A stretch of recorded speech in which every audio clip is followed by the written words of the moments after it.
Hello guys, I am Yohana Dameria Tambunan from Critical Theorist B. I want to start my presentation about explanation of Gramsci's hegemony theory. The term of hegemony comes from the Greek heges, thai, which means to lead, leadership, or power over other powers. The concept of hegemony has become a trend after being used as a reference to Gramsci's thought, which is understood as an idea that supports the power of certain social groups. So, the table of contents are first biography of Gramsci, second is discussion and result, and the last is conclusion. Biography of Gramsci. Antonio Gramsci is an Italian communist. He was born in Ales, Italy, January 22 in 1891. He died on April 27 in 1937. He is a philosopher, writer, and political theorist. He has many works that focus on cultural and political scholars. Antonio Gramsci can be said to be the main political thinkers after Marx. One of Gramsci's well-known talks is political hegemony. Hegemony is the control or domination of one group or over another.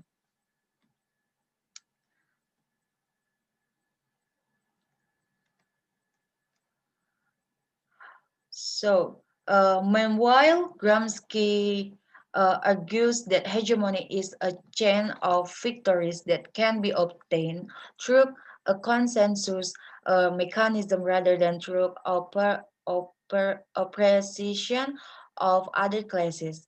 There are various ways that can be used, for example, through those in society that determine directly and indirectly the cognitive structures of that society. That is why hegemony is essentially an attempt to lead people to assess and view social problems within a determined framework. Gramsci's hegemony theory is a dominant view of life and way of thinking in which a concept of reality is disseminated in society both institutionally and individually. This ideology dictates all tastes, moral habits, religious and political principles, and all social relations, especially in the intellectual and moral sense.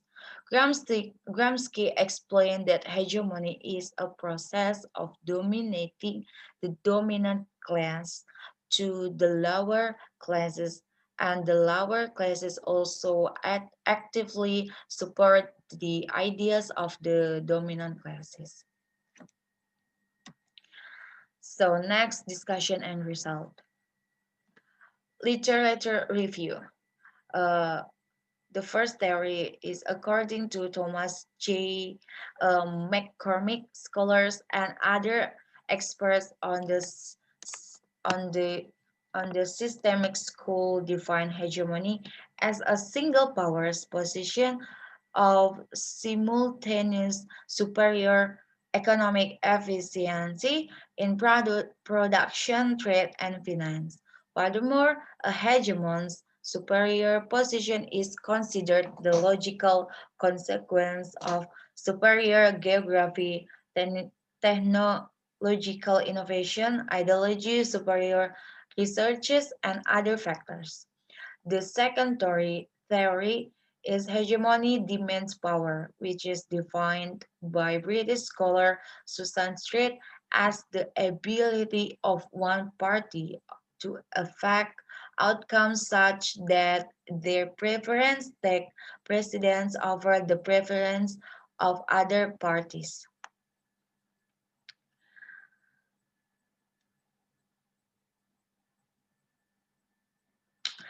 The theory of hegemony is the most important political theory of the 20th century. This theory was put forward by Antonio Gramsci in 1891 until 1937. Antonio Gramsci can be seen as the most important political thinkers after Marx. His brilliant ideas about hegemony, much influenced by Hegel's philosophy of law, are considered to be the basis of an alternative paradigm to the traditional Marxist theory of the best superstructure paradigm. His theories emerged as a critique and alternative to the earlier approaches and theories of social change dominated by class determinism and the economy of traditional Marxism. The theory of hegemony is not really new to the Marxist tradition. According to Femia, such understanding was already known by other Marxists before Gramsci, such as Karl Marx, Sigmund Freud, Sigmund Simon. What distinguishes Gramsci's theory of hegemony uh, from the previous use of similar terms is first, it applies the concept more broadly to the supremacy of one or more groups over another in any social relationship, whereas the previous usage of the term only referred to the relation between the proletariat and other groups. Second, Gramsci also characterized hegemony in terms of cultural influence, not just political leadership in an alliance system, as understood by previous generations of Marxists. The theory of hegemony is built on the presence of the importance of ideas and the insufficiency of mere physical strength in socio-political control. According to Gramsci, in order for those who are controlled to obey the ruler, those who are controlled must not only feel they have an internalized and values and norms of the ruler. More than that, they must also give approval for their subordination. This is what Gramsci means by consensual hegemony or controlling with moral and intellectual leadership. In this context, Gramsci opposes hegemony as a form of supremacy for one group or several groups over another, with another form of supremacy which he calls domination, namely power supported by physical strength. Through the concept of hegemony, Gramsci argues that power, in order to be internal and lasting, requires at least two sets of works. First is a work instrument capable of committing coercive acts of violence, or in other words, power requires or instruments with the nuances of law enforcement. The second is a work instrument that is able to persuade the community and institutions to obey those in power through religious life, education, art, and even family. Gramsci also characterizes what is meant by an integral state as a complex combination of dictatorship and hegemony, or a whole complex of practical and theoretical activities in which the ruling class not only justifies and maintains dominance but also seeks to win the active consent of those uh, under control. So the state is the coercive apparatus of the government as well as the hegemonic apparatus of private institutions. Gramsci said that his power is only achieved by relying on coercive power. The real result that is achieved is called domination. Stability and security were achieved while the turmoil of resistance was not visible because the people were powerless. However, this cannot continue continuously so that the rulers who are truly eager to preserve their power, knowing that this situation will supplement domination with second instrument of work whose final result is better known as the term hegemony. Thus, the supremacy group or ruler or social class appears in two ways, namely domination or oppression and intellectual and moral leadership. This is the last type of leadership is hegemony. This hegemonic power is more of a power through agreement which includes several types of intellectual or emotional acceptance of the existing socio-political order.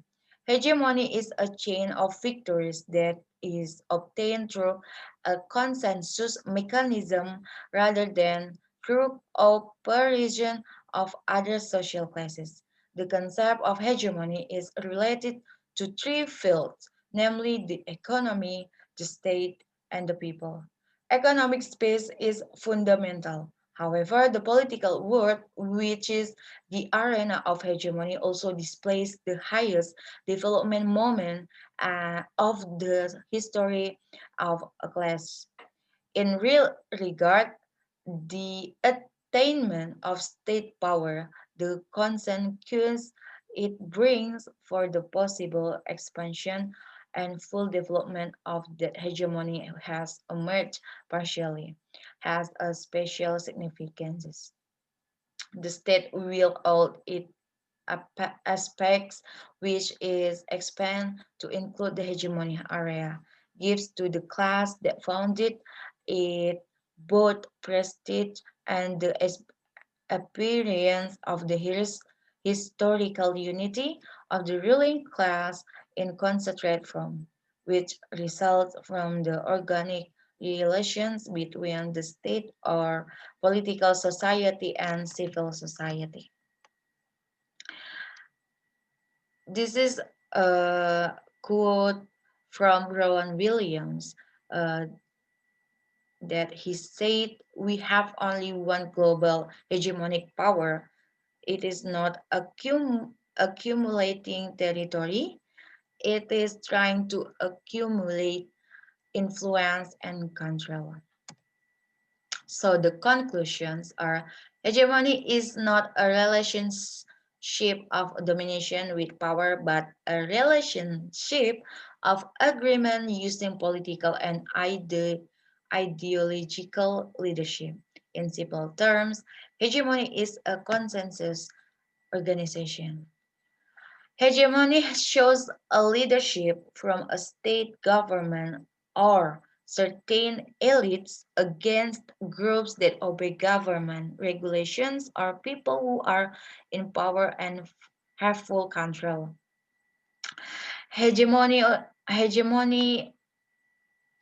also applies in all fields such as economics, politics, education, and society.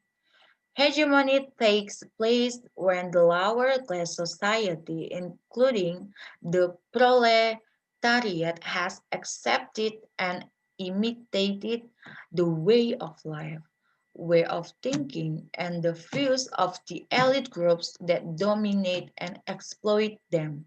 The goal of creating a new hegemony can only be achieved by changing people's awareness, mindset, understanding, and conception of the world, and changing their moral behavior norms. So that is all of my presentation. Thank you for your attention. See you.